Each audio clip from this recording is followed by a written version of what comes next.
Almost no one does this, and this is probably the biggest differentiator between those who make money at this long term and those who don't. Journaling is a process of recording and reviewing your trades, right? There's two main ways for this. The quantitative side, where you essentially are putting in a spreadsheet. It's kind of like accounting, the key metrics, the numbers, crunching it like that. But then there's the qualitative side, and this is very important. This is where you need to visually go back, take screenshots of your trades, analyze them, try and spot commonalities or the patterns between your losers and your winners. What rules can you change to potentially reduce some of your losers without affecting the number of winners that you're catching? Things like that, right? Repeat patterns and the mistakes you're making, psychological things. And you want to go, right, what's the performance discrepancy between if I executed my plan perfectly and what I actually did? And you want to try and figure out how you can close that gap as much as possible, okay? So quantitative, do that in spreadsheets. Qualitative, have a journal like Notion, okay? Have a journal like Notion where you can keep track of all of that. So here in Notion, we give this to our members, right? Where we've got a trade journal, and you can have a full trade journal table in here, entering the more qualitative side of your trade stats.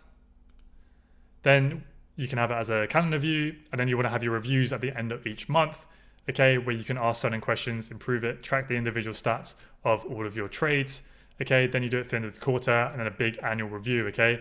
This is where the magic happens. This is where you go back through everything you've collected, all of the data.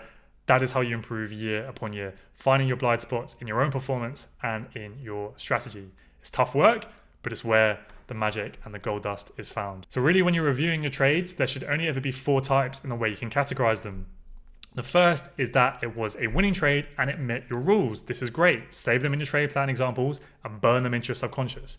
The second is if it's a valid trade, it meets your rules, but it was a loss. That's still a great trade because it was valid. It's just down to probabilities. You want to celebrate those losses because you are executing and analyzing with consistency. The third, this is where you want to be careful, because it's a winning trade, but it did not meet your rules. It is not part of your edge, okay? You got lucky. So be careful, because these trades are usually not within your plan, right? Now, obviously, if you keep taking winning trades that clearly have an edge, but they're not in your plan, we just need to include them in your plan, right? In case some smart ass says that, right?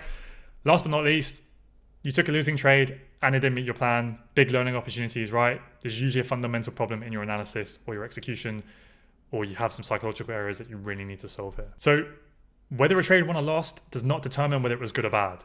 Whether it meets your plan or not, that's what determines it, okay? So you can use this flowchart here to help you with that.